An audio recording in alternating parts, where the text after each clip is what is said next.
Alrighty, so we have Valentina Shevchenko versus Jessica Andrade. So Valentina, she has a 4-inch height advantage, a 5-inch reach advantage.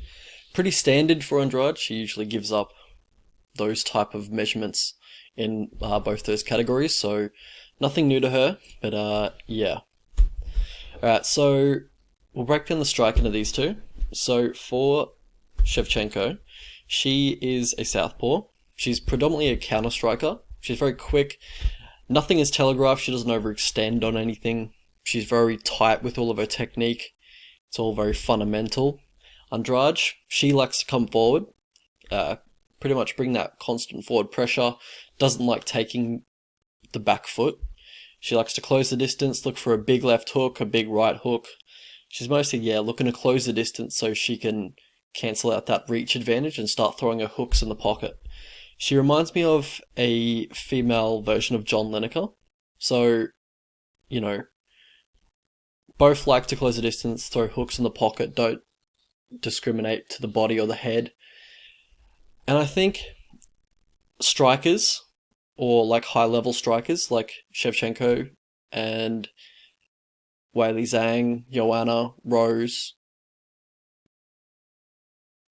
should be able to defeat the type of problem that Andrade poses on you. I think of Andrade and John Lineker as a type of litmus test for these type of strikers, and it kind of separates the good strikers from the average. And yeah, so if you're able to beat John Lineker on the feet, good striker, able to problem solve.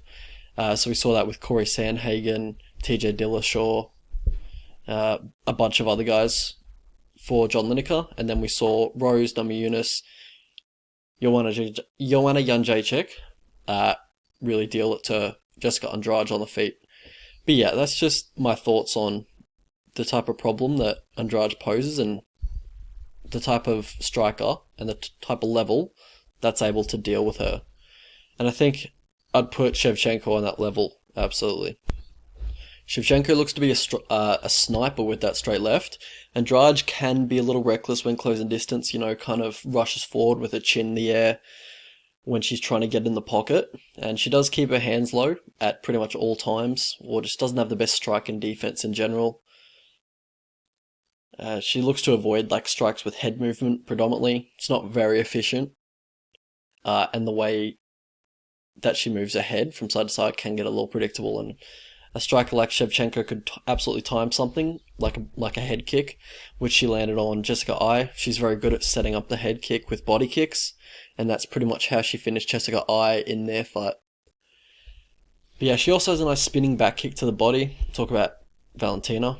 So she has a nice spinning back kick to the body, which will be open here because Andrade is predictably coming forward. She's quite compact in her stature, so the body is open, and she will be kind of squaring her stance a little bit as she will be coming forward and trying to close the distance when she's trying to blitz forward. Also, a thing that Andrade could definitely use would be leg kicks, because Shevchenko doesn't check many leg kicks. I should be able to. I'd imagine should address them before I got too much of an issue, but it is something that she could have success with in this fight. Alright, in the grappling department, so for Shevchenko, she likes to get a lot of her takedowns in the clinch. She'll go for that head and arm throw. It's kind of a polarizing technique in women's MMA at the moment, but she has good technique on it. She controls the headlock very well, and she looks to control the initial scramble, and she seems very aware of the leg hooks of her opponent if they do try and take the back. With fighters with good technique on that, it is okay, but a lot of them don't and do give up the back quite frequently, and that's why it's such a polarizing technique. But she also has a nice outside leg trip in the clinch. Jessica Andrade, she seems to have strong hips when defending takedowns, like a double leg in the open. But I haven't really seen too much evidence of her defending clinch takedowns, or the type of takedowns and the type of trips that Valentina is going to go for in the clinch. So I'd imagine she'd be able to get her down just because she's been able to get every single opponent down with the type of clinch takedowns that she uses. And also, I just don't think, I think the size is really going to help her. She's going to be able to lift Andrade off the ground pretty easily, just with the leverage that she has with her hips as being 4 inches taller. But I just don't think anything's going to change. I think she's going to be able to get Andrade down, not too much of an issue. When she does get her opponent down, she looks for top control and then really controlling opponent. After the initial scramble, she looks to control the hips, control the shoulders, just make sure opponent doesn't get up after that initial scramble. And a lot of her takedowns come from the clinch, so a lot of her judo throws leave her in side control pretty much immediately after she gets the opponent to the mat, just because of like where her underhooks were and where her legs were when she did the throw on the feet. And that kind of, gets her in side control. She looks to get in a crucifix position from there and then look to land some short elbows, short punches, Kimura from there. Jessica Andrade, on the other hand, she's more aggressive with her ground and pound. She, has trouble controlling opponents on the mat because she's so aggressive and she's constantly looking for those big ground and pound shots. But yeah, it's just a tale of two fighters on the mat. Andrade, more about damage. Shevchenko, more about control. But yeah, so Andrade has takedowns of her own. She likes to get into the clinch as well, drive you to the fence. Once she gets you on the fence, she looks for that high crotch single and then looks to lift you up and pile drive you pretty much from there. How these guys win their fights. So for Shevchenko, she has good striker defense, good range management, great takedowns in the clinch, those judo trips that she does, really nice. When she does get on top, she has very good top control, and if opponents do try and take her down, she has very good takedown defense. For Jessica Andrade, she has, just the constant forward pressure that she employs kind of breaks her opponents from most of the time, and she has that raw power, which she can get her opponents to back up with, and she has put out chicks with one punch before, so that's quite a unique attribute to have in these lower weight classes for women's MMA. And she has a good chin, she's durable, she can take damage on the way in, she wears it pretty well. But that's kind of necessary for her striking style because she does need to close the distance because she is at a size disadvantage and a reach disadvantage in most of her fights. She has good takedown defense of her own and good get-ups, it's very hard to hold her down. She has endless cardio as well, she won't stop coming forward, which is also very beneficial for her game plan. How these guys lose fights. Right, so for Andrade, she, when she faces an elite striker, which is what I was talking about before, how she's kind of a litmus test for these elite strikers. When she faces a better striker, she has trouble. And someone who can use their range and use their length, she has trouble. Also, just her striking defense in general is how she gets caught and how she loses fights. For Shevchenko, she can be a little low volume, she can be a little passive in close fights. That's due to her counter-striking style, both the Nunes fights, she was pretty passive on the feet. And yeah, kind of, it was a close fight. I thought she won the second fight, but she just didn't do enough to take the belt off Nunes, I guess. So that's, where she can get in trouble. Also, she doesn't seem to have the best get-ups. So when people do get her down, she does have good takedown defense, but when people are able to get her down, they seem to be able to control her for long periods of time. I'm talking the Nunes fights, and also the Jennifer Maia fight more recently. When Jennifer Maia got her down, she was able to control her for the whole of round 2, which was, slightly concerning if you were on Shevchenko as a better. But yeah, so past the victory for these two.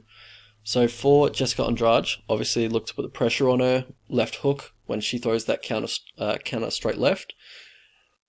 If you do get taken down, look for butterfly hooks, as you're getting taken down pretty much, just to kind of create an initial scramble as soon as you get taken down.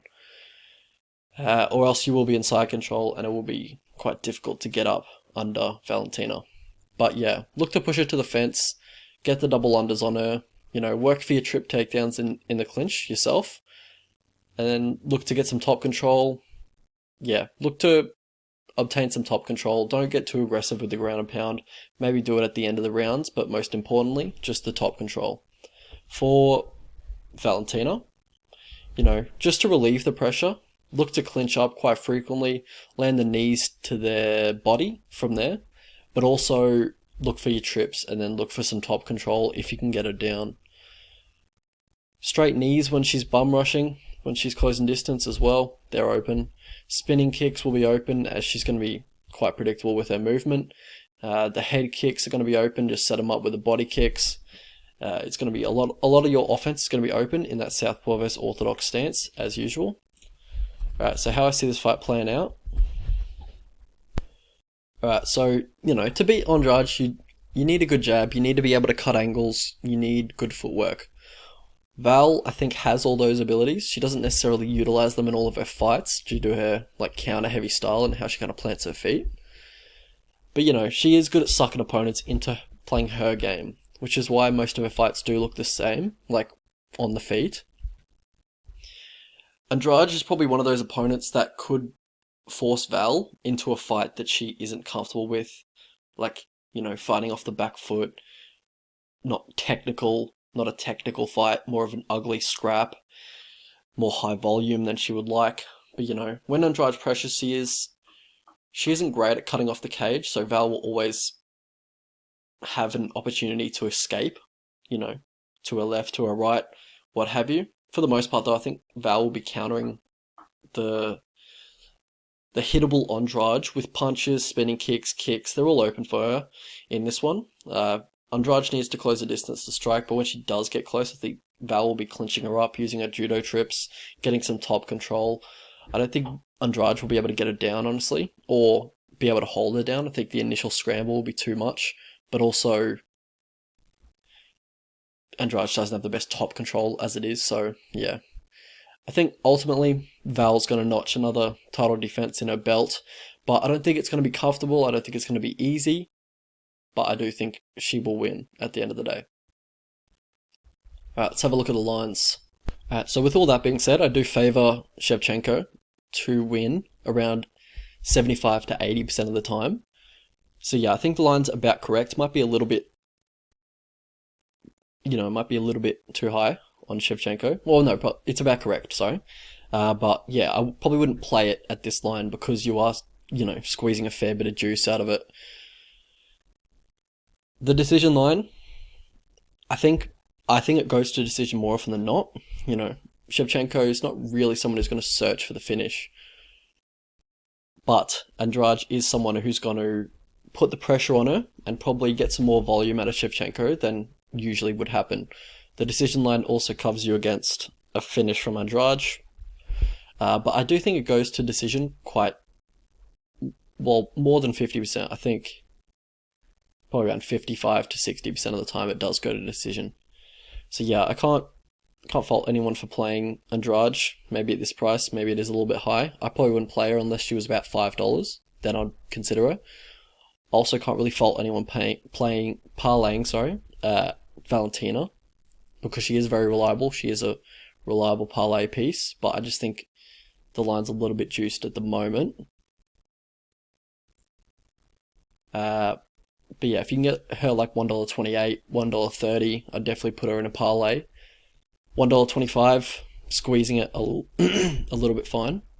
But yeah, I don't hate it. She's very reliable. She definitely has all the tools to win this fight very comfortably, and I think she might even get a TKO. I do think she's going to win by decision ultimately, but I think she might get a TKO as well.